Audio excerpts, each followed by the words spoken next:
So, warranty claims. Yes, they do happen to every single company. It's whether or not you're actually going to come out and come fix them. So today we're going to talk about warranty claims, and we're going to talk about issues with turf. Sometimes with turf, directly from the manufacturer, when we roll it down, we'll put it out the front of the house first, generally speaking, to have a look at it to make sure there's no problems. But sometimes after you've installed it, you'll see an issue. And it won't actually be from the person that installed it, but sometimes it can actually be from the turf itself.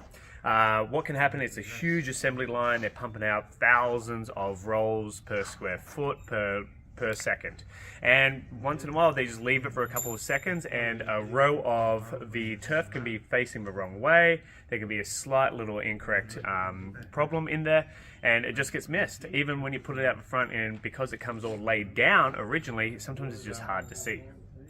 You lay it down, you double check it, do quality control. Sometimes it's hard to see, and then over the weeks and the months it will start to be more apparent, especially with it naturally laying down after it's being power brushed. It can start to lay down just a slight little bit after people walked on it, and so it is important to look through and see, is it caused from the installment company or is it from the actual manufacturer itself.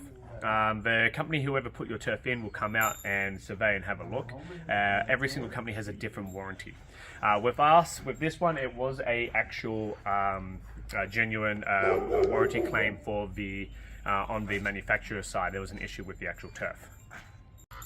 So on times like that, what will happen is your crew will come back. They'll actually rip up a large portion of it. You don't want to have a company that comes in just as a tiny little square.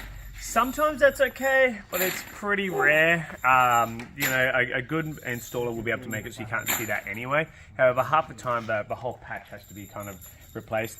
In this situation, we went a little bit more extreme. We wanted to make sure we completely got rid of any issues, so we ripped the whole lot up. We have the fresh turf in the back. Okay, this is all the old turf, so as you can see, we're rolling it up, getting rid of it. It's quite the process because it's very heavy. You have to get all the infill out. There's over 2 pounds per square foot.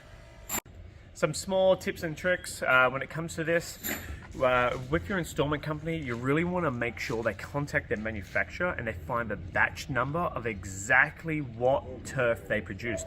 Turf changes color no matter what you do over the years, and so they'll produce a bunch from the same batch. You want to get the same turf from that same batch. Otherwise, it can be very slightly different, and it's sometimes can be noticeable, sometimes it can't be. So you want to try to make sure the installment company or whoever you have come back and fix turf gets it from the exact same manufacturer and the exact same batch. You also want to make sure it's all laid down in the right direction. You want to probably have the same company do it if it's not a labor issue. If it really is just a bad installment, you might want to have another professional come out and give a quote, but it all just really depends on the situation and everything that goes on from there. It's also why it's really important to make sure that you are actually on site when a crew is finishing up on your artificial turf. This isn't just with us, but with any company. If you're having a job put into the ground, then you want to make sure at the end, before you sign off everything, have a walk around, have a look, really get down on your hands and knees. A good company will have multiple quality control checks from the actual day till maybe sometimes afterwards, having a project manager that comes out, checking the areas, having a look at the seams and everything like that.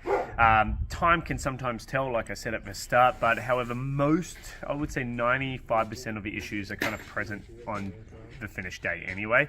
So make sure you finish them up, get them perfect, make sure everything's flat, smooth, everything's laying the right way, there's no bits of turf laying against each other. It should be very apparent. If it is laying down too much, they might not have power brushed or they might not put enough infill in.